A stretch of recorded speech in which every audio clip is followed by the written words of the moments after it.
Are you ready? Yes. Yeah, ready. Yeah, my phone's on silent. All right. We're gonna start this first.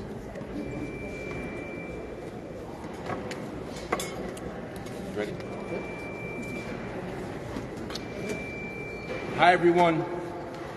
Thank you all for coming out today in honor of the individuals who have been tortured by the ACI. My name is Brandon Robinson, campaign manager of the Stop Torture I Coalition. And today, you will hear from myself, and I will read a letter, Brian Roduna's, which was the last suicide, the last individual who passed away from the torturous conditions of solitary confinement's letter to his family. You will also hear from the sponsors of the Reform Solitary Confinement Act, Senator Acosta and Representative Felix. From there, we will march inside and speak with other legislators about the passing of the Reform Solitary Confinement Act. In the last 90 days, the Department of Corrections has neglected to do their basic job, and that is to make sure everyone under their custody and care is safe from themselves and others. We do not have the death penalty here in Rhode Island, so the majority of individuals who enter the ACI are supposed to walk out the door the same way they walked inside. Why is it that the DOC doesn't take the cries of help from individuals who suffer from mental health serious? How much blood do they need on their hands until they reform solitary confinement? Why do they downplay the amount of time they are holding people in solitary confinement? If the legislators do not believe us about sensory deprivation and its effects, then who will believe us? You know what? If they don't believe us, then believe Brian Roduna's last words and his last letters to his family. I'm going to read Brian's last letter that he sent to his family. And it doesn't sound like someone who is about to no longer be with us. The letter was written March 15th, 2023, 10 p.m., and it says, "Hi, Mom. It's your favorite son. I hope you're doing good. I got in trouble, so I'm in SEG, which is SEG is solitary confinement or restrictive housing at the ACI. He said, I get out of SEG on April 18th. Don't worry, I'm fine. I'm still coming home next year, and that's my promise to you. 2024 will be my year. Nothing I do can stop that. One more year, that's it.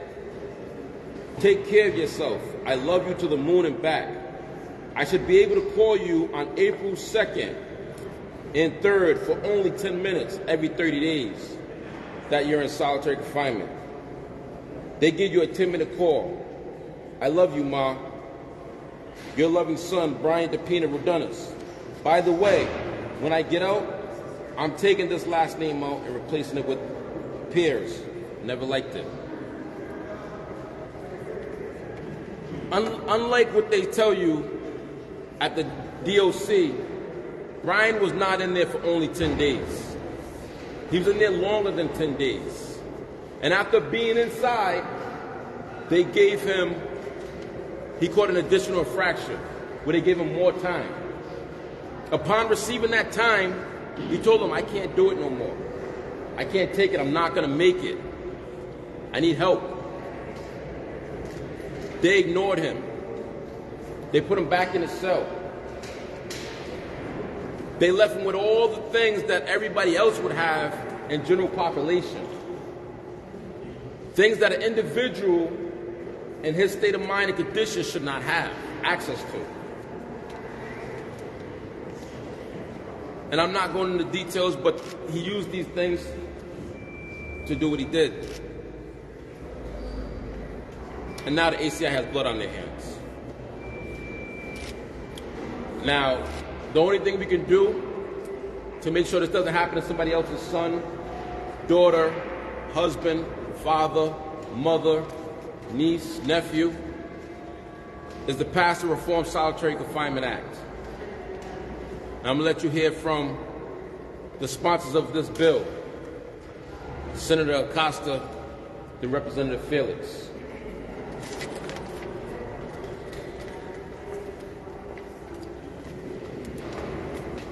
Thank you. I didn't want to be here today. I spent the last few days thinking about what I would say, some of the ways in which having to have a demonstration like this could be interpreted.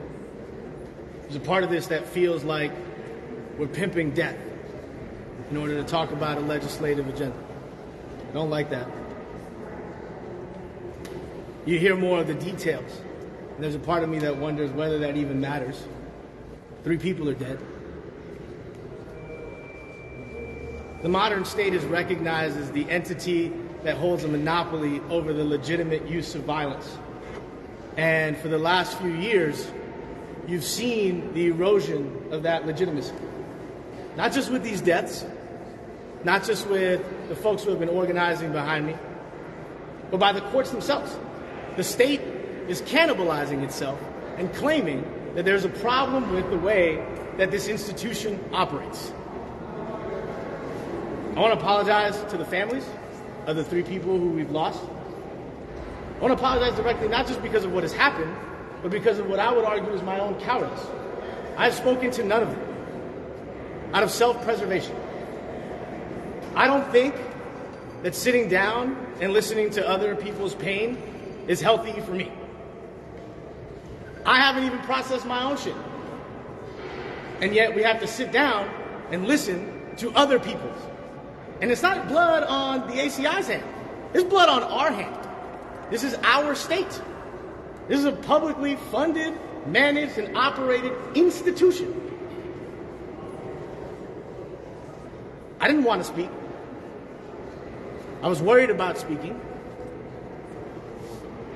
I couldn't sleep last night. I wonder how, in a society where we're surrounded by suffering and desperation, we can sleep on a day-to-day basis. How is it that I, at home, in my room, in my bed, can sleep knowing that we have what amounts to state-sanctioned torture in our own state, and we're doing nothing about it? We started the conversation, we've stopped it, we've edited the proposal, we've come back, we've pushed back and forth and back and forth. 3 more people are dead, and then what happens? Well, I hope that this haunts the fucking dreams of 113 people tonight. Every single member of the General Assembly. Add 2 to 115, so it's our lieutenant governor and our governor too, and maybe add the director of corrections too. Because how do you sleep? How do you sleep comfortably at home with people dying? And you could have done something about it. I'm not an abolitionist necessarily. I'm educating myself on the process, but it does beg the question of how could you differently spend hundreds of thousands of dollars per year, per person, that didn't lead to the extreme of taking your own life? Because that's what we're doing. We spend hundreds of thousands of state dollars to torture people, to lead them to take their own life. And so I hope every single person at home, every single person behind me, and every single person in this building is haunted by the deaths until they do something about it. Thank you.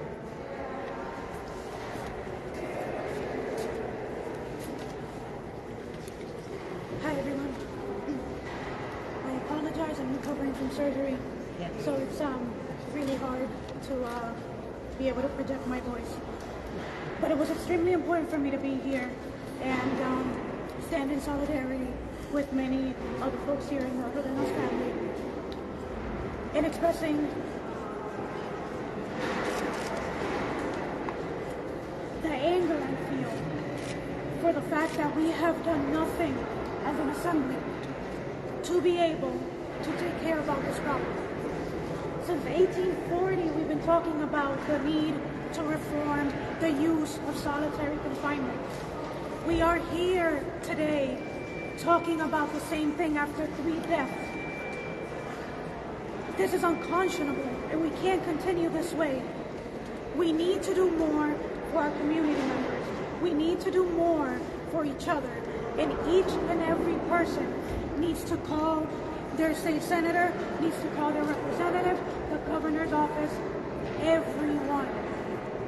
Because this cannot continue in this state.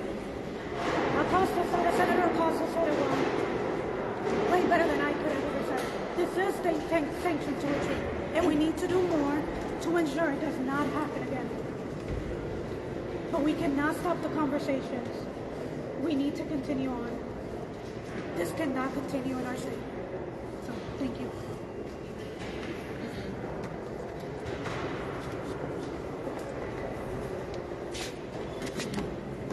Thank you, everyone. We thank you for coming out and honoring the families and the individuals who lost their lives. We're going to go in and we're going to speak to these legislators to push them to bring this bill to the floor and pass the Reform Solitary Confinement Act. My condolences to the family and the loved ones. Thank you, everyone. Yes, any questions? Just explain what the bill would do. Oh, okay. Yes. Short term. No problem. The Reform Solitary Confinement Act does 3 basic things that we're going to have on the flyers that you're going to be seeing going around. One is it protects the vulnerable population. The vulnerable population is individuals who suffer from mental health disabilities and physical disabilities, individuals who are 22 years or younger or 60 years or older, and pregnant women. The second thing it does is and those individuals would only be put in administrative confinement, which is 20 hours in a cell, 4 hours out of the cell. The second thing it does is it maximizes the time an individual would be held in solitary confinement to 15 days, with 22 hours in a cell, 2 hours out of a cell, which doesn't mean that they can't receive more time than 15 days. They can receive 45 days as Brian had, which that would mean 15 days of that would be 22 hours in the cell, 2 hours out of the cell. The other 30 days would be administrative confinement, 20 hours in the cell, 4 hours out of the cell. Last but not least, the bill provides oversight to hold the correctional officers accountable and make sure they're doing their job. It also provides the legal right for individuals to go to court and advocate for themselves if they feel their rights are being violated. Those are the 3 main basic things that would protect individuals from being tortured in solitary confinement. Any other questions? The United Nations Mandela rules prohibit solitary confinement terms of more than 15 days and more than 22 hours. If Rhode Island was a separate nation, which sometimes we act as if we are, we would be considered a torture state. Do you think that the legislature, in their constant retread of this legislation, fully understands that? I believe some understand it. I believe some choose to ignore it. I believe that everybody needs to open up their eyes and see it for what it is. If you have individuals starving at night, being treated less than you would treat your dog at home or your cat at home, they would be tortured, which would make us a torture state. And that's not something that I want to be a part of. Do you? No. Any other questions? Yeah, can I say something? No, we're not. Thank you. I'm trying to tell them about the medicine that they should be giving them there Any other questions? and taking them to hospitals All right. Thank you, everybody, for coming out today. We appreciate you, and my condolences to the family.